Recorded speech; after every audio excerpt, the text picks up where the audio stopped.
При заготовке сенажа резко сокращаются потери питательных веществ. Но я не рекомендую полностью отказываться от заготовки сена. В силосе тоже очень высокая энергетическая питательность, особенно если силос восковой спелости. Со злаковым вообще нет проблем при сенажировании. С бобовыми труднее, да. А в советское время в большей степени применялись химические консерванты. Что эта закваска более эффективная, чем, допустим, те были закваски.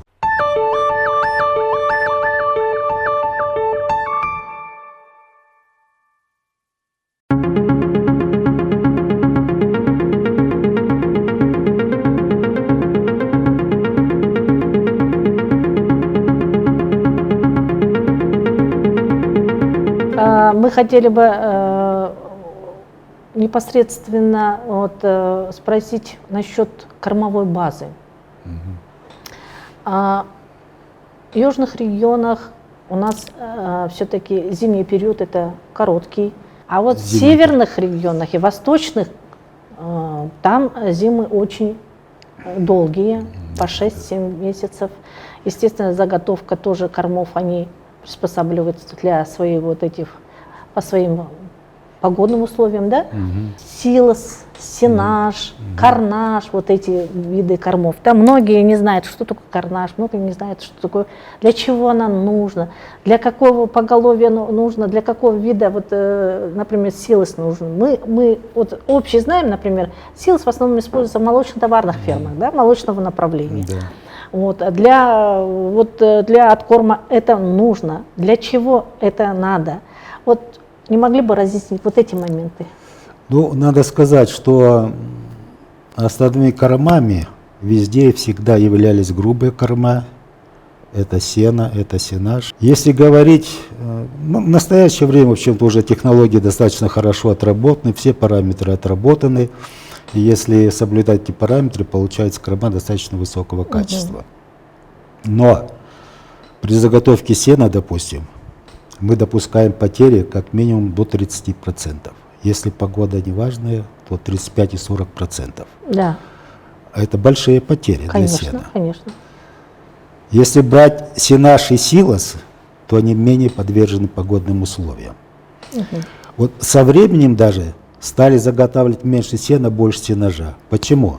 Потому что при заготовке сенажа резко сокращаются потери питательных веществ. Если, допустим, мы при заготовке сена теряем 30, иногда 35%, при заготовке сенажа мы теряем 10-15%. Разница ощутимая. Теперь, это почему происходит-то? Потому что при заготовке сена мы должны в поле довести влажность сена до, вернее, содержание сухого вещества должно быть где-то 85-87%. Определенная технология. Да, значит, а при заготовке сенажа достаточно сухого вещества 50%. Да. То есть почти в 2 раза сенажная масса лежит на поле меньше, чем сено. Естественно, потери меньше. Механизм сенажа, за счет чего мы сохраняем эту массу? За счет чего она сохраняется, эта масса? За счет физиологической сухости. То есть при 55%, 50-55% сухого вещества, влагоудерживающая сила клеток растений больше, чем влагососущая сила бактериальных клеток. И при герметизации полной происходит вот за счет этого сохранность сенажной массы. При наименьших потерях по сравнению с заготовкой грубых кормов, в частности сена. Поэтому это очень важный момент. Поэтому и заготавливать сейчас больше сенаж по возможности, чем сено. Теперь энергетическая питательность. Если в сене, в сухом веществе у нас содержится примерно 0,5-0,6 кормовых единиц, то в сенаже 0,8 кормовых единиц. Это ощутимая разница. Ощутимая разница.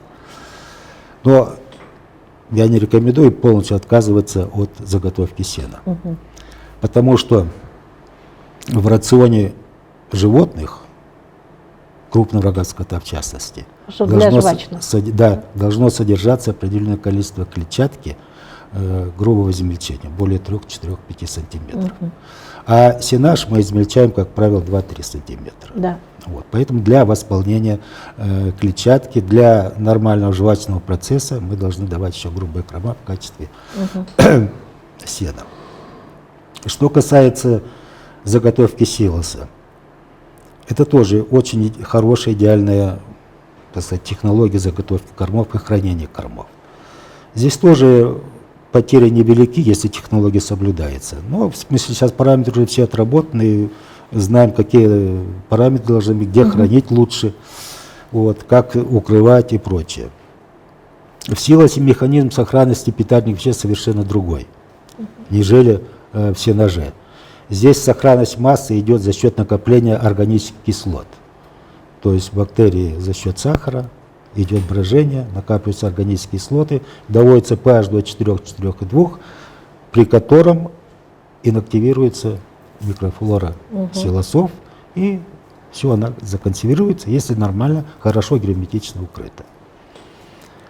Ну, что касается, это основная корма, которая сейчас заготавливается. Так вот, я еще хочу сказать, что в силосе тоже очень высокая энергетическая питательность, особенно если силос восковой спелости. Там может 0,8-0,9 кормовых единиц в 1 кг сухого вещества дойти. Очень питательный корм. Если мы в концентрированных кормах имеем 1,2, а здесь может до 0,9 дойти. 0,8-0,9 уже. Поэтому это очень ценный. Даже с экономической точки зрения. Да, это очень ценный корм и достаточно недорогой корм, я скажу. Почему он нужен, силосе наш? Это достаточно недорогие корма, допустим, с концентрированными кормами. Если силос, допустим, 15-20 тенге килограмм стоит в целом, то зерновые корма сейчас 50-80 тенге стоит килограмм. Чувствуете разницу? С экономической точки зрения. Да, с экономической точки зрения, да. Что касается карнажа, ну, это кукуруза измельчается, тоже добавляются закваски, не целое сено, а початки кукурузные. Измельчаются, также консервируется, как силосная масса, также консервируется, можно использовать различные добавки, и также закрывается. Вот это называется карнаж. Есть еще зерносенаж. Это, допустим, когда высаживаем ячмень, допустим, овес. Мы не на зерно скашиваем, а доводим до молочно-восковой спелости, так же, как кукурузу, скашиваем. И вот в северных регионах. Да, как? по типу кукурузы тоже часто бывает, что, допустим, не урожай там, или еще что-то этой пшеницы. Можно вот таким образом готовить зерносенаж. Тоже хороший корм получается, достаточно высокая энергетическая питательность. Ну, конечно, вот не сравнишь с силосом, немножко он похоже будет. Да. Я вот как раз в культуру коснулись, я хотела спросить у вас насчет житника. Вот мы в одно хозяйство, это Алтын-Сарин, Костанайской области, когда мы поехали, и такое условие господин Князев говорил, если вы мне с житника сделаете там сенаж или силос, я с вами буду работать. Но мы сказали, нашей практики не было, но мы поработали, у нас житняк получился хорошо, и сейчас уже в течение 10 лет они закладывают. Силос или сенаж? Сенаж. Сенаж? Да. Вот насколько это, как сказать, продуктивно, непродуктивно, есть ли цель в этом? Потому что у них в Костанайской области вот такие, говорит, погодные условия, кроме житника, говорит, вообще ничего не растет. Нет, житняк достаточно хорошая кормовая культура, особенно для овец она хорошо используется, нажировываются овцы. Ну а почему бы, допустим, я вот вам не сказал, почему сенаж не готовить? Да, вполне можно готовить сенаж.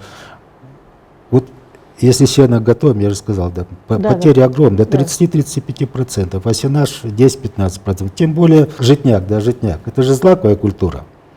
Вот. Она достаточно хорошо сенажируется, если параметры выдержаны, вполне можно сенажировать, нет проблем. Даже со злаковым вообще нет проблем при сенажировании. С бобовыми труднее, да. Ну, с бобовыми тоже у нас это есть, которые тоже северо-казахстанские, с бобовыми тоже, ну, зерносмесь. Вообще на севере Казахстана, надо сказать, что там достаточно широко используется сенажирование трав. потому что погодные условия порой не дают заготовить сено или заготавливать сено с большими потерями до 40% из-за дождей. Попала вскошенная масса под дождь, значит, будут огромные потери. Поэтому сенажирование – лучший выход. Меньше подвержено погодным условиям. Хорошо. Спасибо. Еще вот такой вопрос. Вот при закладке, при заготовке силоса, сенажа используются разные закваски. Есть биологические, есть химические. Да. Вот преимущества биологических, химических, вот плюсы, минусы, могли бы об этом сказать? Ну, наверное, любой хозяин, заготавливая корма, хочет получить корма высокого качества. Если без никаких, ничего не используется, соль и пользуются многие. Вот. Насчет любой хозяин хочет получить корма высокого качества. Даже соблюдая технологию, все параметры технологии, мы получаем хороший корм, но все равно мы стремимся к получению более высокого, более качественного корма, особенно по энергетической питательности. Чем ценнее корм по энергетической питательности, тем больше будет отдача при кормлении животных. С этой целью применяются различные консервирующие вещества. Вот, допустим, при силосовании, при сенажировании трав, сейчас в меньшей степени, а в советское время в большей степени применялись химические консерванты, такие как муравьиная кислота, уксусная кислота, пропионовая кислота, пиросульфид натрия. Это хорошие консерванты. Мы с ними работали, отрабатывали дозы, изучали эффект этих консервирующих средств. И вот я вам скажу, что применение химических консервантов при силосовании, сенажировании по сравнению с обычным, без консервантов, потери питательных веществ сокращаются в 2-2,5 раза. Это большой эффект, большой плюс. Но с другой стороны, это очень дорогостоящие консерванты. С ними тяжело работать, надо специальные маски, специальное оборудование для внесения. Поэтому они не находят широкого применения. Это основные их минусы. Что касается микробиологических добавок, мы тоже с ними работали. Мы работали с молочно-кислыми заквасками, с пропионово-кислыми заквасками, с ЦЛБ в свое время. Ведь они разного предназначения. Допустим, молочно-кислые закваски, они больше используются на юге, где влажность силосов меньше, чтобы ускорить процесс брожения, быстрее законсервировать массу и таким образом снизить потери. Допустим, если мы без заквасок закладываем силос на юге, то срок созревания 20-25 дней. Если мы закваску вносим, срок созревания сокращается до 15 дней. Это большой плюс. Теперь, где пропионокислые бактерии эффективно применять? Это в основном на севере. Почему? Потому что там мы не можем довести силосную массу до влажности, до периода восковой, молочно-восковой, восковой спелости зерна. Значит, там масса очень, влаги содержится очень много в массе, а значит, интенсивные процессы брожения, идет закисление силоса. И нам его желательно снизить. Поэтому мы пропионовые закваски там добавляем, которые раскисляют силос. Это очень важный момент. Преимущество этих заквасок большое. Мы с ними тоже работали, изучали. Они, конечно, консервирующий эффект меньше, 1,5-2 раза, но себестоимость гораздо меньше. Вот, допустим, химические консерванты, ну это я беру где-то, наверное, 1,5-2 года, стоимость была где-то 1500 тенге литр консерванта. Мы вносим при силосовании кукурузы примерно 3 литра. Это 4500 получается, да, на тонну? Да. Теперь давайте возьмем закваску. Вносим где-то стоимость закваски, ну тоже я беру 2-3 года назад, была около 350 тысяч килограмм закваски. Это 1000 грамм. Ну до 3 грамм пусть. Это где-то около 1000 тенге затраты получается. 4 и 1000 Ну, разница конечно. есть? Конечно. Есть разница. 3,5 раза. Вот это огромное преимущество наших заквасок. Мгм. И я бы рекомендовал фермерам их использовать, потому что эффект большой. Насчет нашей отечественной закваски. Вы в курсе, да, Казбиосил? Вот что вы знаете об этой закваске? Ну, Казбиосил у нас тоже, в принципе, такая же закваска, вот как я же сказал, молочная кислота, пропионная кислота. Да, да. Ну, эффект один и тот же. Я думаю, что Казбиосил, мне кажется, надо даже... Там у вас другие штаммы же в этой закваске несколько, или те же самые штаммы, что и были раньше. Нет, нет, сейчас более отработанные, Отработанные, да, я насколько отселекционированные знаю. новые штаммы. Так Да. что эта закваска более эффективная, чем, допустим, те были закваски. Поэтому только одно рекомендую, надо использовать закваску эту при согласовании сенажирования трав. Ваш институт какие-нибудь практические помощи оказывает вот на платной основе? Есть у вас какие-то услуги для фермеров, чтобы они знали? Значит, изучение фактического химического состава кормов любого хозяйства – это только начало работы. Эту услугу мы оказываем, расширили показатели и прочее. Но кроме этого нужно составить рацион, составить рецепт кормосмеси, составить рецепт премикса, комбикорма. И вот в этом плане нашим институтом проведена огромная работа. Сейчас нами разработана компьютерная программа по расчету и оптимизации рационов для мясного скота, для молочного скота. Эта программа в двух вариантах у нас. Можем рассчитывать рационы по отечественным нормам, это на одну голову в сутки. Это наши нормы, они приняты и в основном используют для мясного скота. Второй вариант у нас – это нормы европейские на килограмм сухого вещества. То есть программа рассчитывает потребность в сухом веществе и на килограмм сухого вещества рассчитывает нормы и определяет общую потребность. Причем мы проводим расчет рационов не в среднем на стадо, а по фазам лактации. Допустим, первая лактация, послеотельный период, раздой, середина лактации, конец лактации. На каждый период лактации мы разработали свои нормы. Допустим, животное после отела не может потреблять столько сухого вещества, сколько корова, допустим, через 2-3 месяца. Поэтому там на килограмм сухого вещества содержание питательных веществ должно быть гораздо выше, чем позже. Вот такие услуги вы оказываете? Да, это уже программа разработана, такие услуги можем очень указывать. Далее, на основе этой программы расчета и оптимизации рационов мы разработали подпрограмму по расчету рецептов комбикормов с учетом дефицита уже в рационе, то есть адресных комбикормов, рецептов премиксов, рецепт кормосмеси можем рассчитать.